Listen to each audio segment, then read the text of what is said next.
Kayce!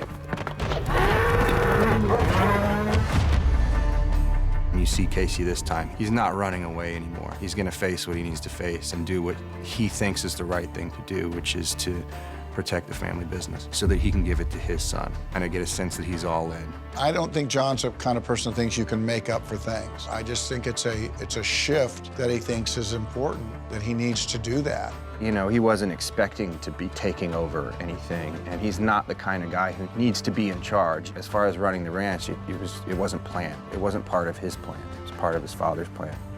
He's trying desperately for his family to come back together, but it's so undone. It's so dysfunctional. Well, you can make your case to that fella right over there. He can't herd these people. They're too wild. They're too unto themselves. We have a fundraiser dinner tonight, another one tomorrow in Helena, then Thursday at the stock farm in Hamilton. Where we are at the beginning of season 2 is Jamie's continuing to try to maintain his campaign despite his father being against him and not funding him. She looks like you. Jamie's gonna fucking hate her. There is something similar, the look, and I think it's something that would undermine Jamie, because it's just what would piss him off the most. Cassidy Reed comes into the picture, and she's the opponent to Jamie, picked out by Beth, who has picked her intentionally to annoy Jamie. She's also too nice to go after. All choices by Beth that she knew would irritate the life out of Jamie, so he has a hard time with it. What do you drink? No, I'm fine. It's a brand new me. Money is my new drug. She's working hard, she's cleaning up, she's taking on this family business, and she is going to protect it. And she's figuring out how to do it and how to save the ranch for her father. She loves him so much, and she feels that there's nowhere else that she can be. And as long as he needs her, she'll be there. She can't leave it up to Jamie because she thinks he's useless. Something's buried under the skin with you. I'm making you money, Bob.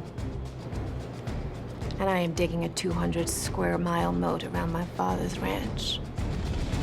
We can build businesses, hotels, restaurants, with no state oversight because it's part of the reservation. Thomas is still on his path to weather all the challenges. What he considers an ancestral responsibility. For Thomas, what's revealed to him in a dream is the question and confrontation about how it is that he's making his decisions. Are they from spirit? Are they from the ancestral wisdom of what he wants to accomplish for his people, or is it coming from ego? He gets to kind of reflect on how it is that he's going about trying to do what he's doing. This is where change begins. It's actually pretty good. Saturday night. Is this all we're gonna do? Jesus. Is it just the one set of testicles y'all share? When I was your age, we was out in the arena playing real poker. Cowboy poker. There's a thought. Get your ass out in the arena. Sorry, what's cowboy poker? So cowboy poker It's crazy.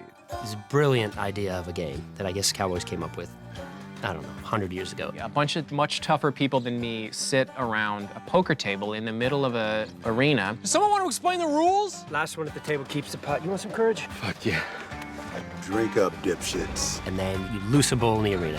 And that's crazy. That's like utterly insane. Oh, fuck that. So I'm like, Taylor, how are we gonna shoot this? And he's like, so we're gonna put you guys around a table and I'm gonna let a bull out. The bull just clears out the table. Every time we picked up a script, we're like, dang, they were really going for it. Remember, the bar scene was like our first day of filming. That was like a crazy first day. It was a day with like a huge fight. And of course, Taylor has the idea, let's put a bull in there. Take care of it. So yeah, one of the wildest things you ever done. I says, got called to get a bull out of a bar. And he's like, really? Well, these bikers beat up a cowboy, and he had a bad bull in the trailer, so he just backed up to the door and kicked that bull loose in that biker bar and drove off. And there's, you know, a bull. The scene brings everybody together in the bunkhouse, working as a team to keep each other safe. And also, yeah, I just had to stay out of the way of the bull. But it's so well choreographed, and the stunt people and the animal trainers, and everyone knows what they're doing. It just turned into a dance, and they pulled it off. But it was very intense. And it's so much fun. We look at each other, we're like, This is our job. This is what we do. It's a ball.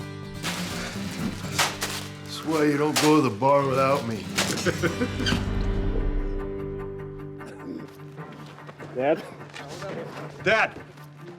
Call 911! It's a big moment. Basically, he finds out that he doesn't have a terminal illness. It's not colon cancer, John. You have an ulcer and it's ruptured. It was a nice turn of story that it was not that. You think it's something and it's something else. Need you guys to hold him tight. It's actually a wonderful moment where we're both, you know, kind of, he's hanging on for dear life and I'm hanging on to him, you know. Stay still.